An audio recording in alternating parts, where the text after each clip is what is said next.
નમસ્કાર મિત્રો, શેર બજાર ગુજરાતી યુટ્યુબ ચેનલમાં તમારા બધાનું સ્વાગત છે. મિત્રો, જો તમારા જોડે યસ બેંકના શેર હોય અથવા તો તમે ખરીદવા માંગતા હો તો તમારા માટે ખુશખબરી છે, કેમ કે રેટિંગ એજન્સીએ આ શેરની રેટિંગને વધારી છે, એટલે કે અપગ્રેડ કરી દીધી છે. તો અને આ શેરમાં આપણને તેજી પણ જોવા મળી છે. તો વધારે માહિતી જોઈએ આપણે યસ બેંકના શેર વિશે.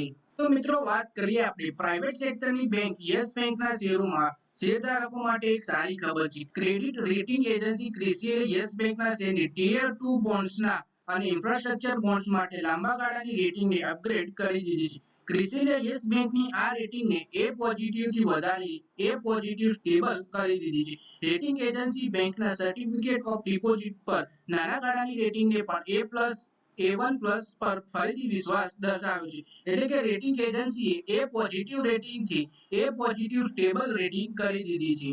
રેટિંગ એજન્સીએ કહ્યું કે અમને બેંકના એસેટ અને જવાબદારીના માર્જો સતત સારું પ્રદર્શન કરવા પર જોર આપી રહી છે. કેપિટલાઇઝેશન આરામદાયક સ્થિતિમાં બનાવી રાખ્યું છે. બેંકના નફામાં સતત સુધારો જોવા મળી રહ્યો છે, પરંતુ પ્રાયોરિટી સેક્ટરના લેન્ડિંગ રોકાણના કારણે દબાવ જોવા મળી રહ્યો છે. એસેટ મોર્ચે રેટિંગ એજન્સીએ કહ્યું કે એસેટને લઈને વાત કરતા રેટિંગ એજન્સીએ જણાવ્યું છે કે બેંક તેના બિઝનેસ મોડલમાં ફેરફાર કર્યા છે અને રિટેલ અને સ્મોલ એન્ડ મીડિયમ એન્ટરપ્રાઇઝીસને આપવામાં આવતી લોન નેટ એડવાન્સના લગભગ 60% છે. કોર્પોરેટ લોનના મોરચા પર બેંકની નાની સાઇઝના એક્સપોઝર પર ફોકસ કરી રહી છે. બેંકિંગ વર્કિંગ કેપિટલ લોનનો રેશિયો વધારે છે. સારી રેટિંગવાળી કોર્પોરેટને જ આ બેંક લોન આપી રહ્યું છે. પછી વાત કરીએ યસ બેંકના રિટેલ G&APમાં સામાન્ય વધારો જોવા મળ્યો છે, પરંતુ પોર્ટફોલિયોમાં સતત સુધારો જોવા મળી રહ્યો છે. બેંક તેના જોખમને મેનેજ કરવા માટે જરૂરી પ્રક્રિયાનું પાલન કરી રહી છે. નવા બિઝનેસ મોડલ અને નિયંત્રિત એસેટ ક્વોલિટીનું પૂરી અસર લાંબા ગાળામાં જોવા મળશે આપણને. જવાબદારીની વાત કરીએ તો માર્ચ 2020માં રિકન્સ્ટ્રક્શન સ્કીમ બાદથી ડિપોઝિટમાં સતત સુધારો જોવા મળી રહ્યો છે. બેંકના CASA આંકડા સ્થિર છે. માર્ચ 2024 ક્વાર્ટરમાં 30.9%ના મુકાબલે જૂન ક્વાર્ટરમાં 30.8% છે. જોકે ટૂંકા ગાળામાં CASA ખાસ સુધારાની આશા નથી. ક્રિસેલે કહ્યું કે બેંકનું કેપિટલાઇઝેશન પર્યાપ્ત છે.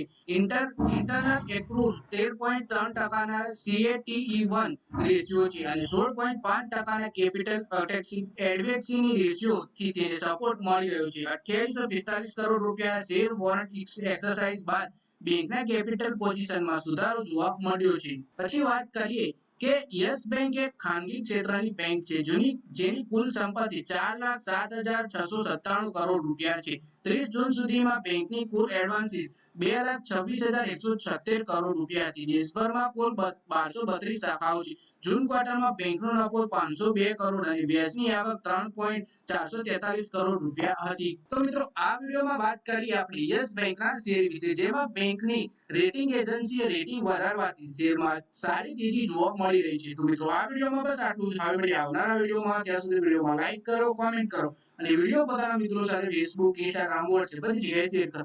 શેર બજારની આવી જ માહિતી ગુજરાતીમાં જોવા માટે તમે ચેનલને સબસ્ક્રાઇબ કરી ઘંટડી પણ દબાવી દેજો.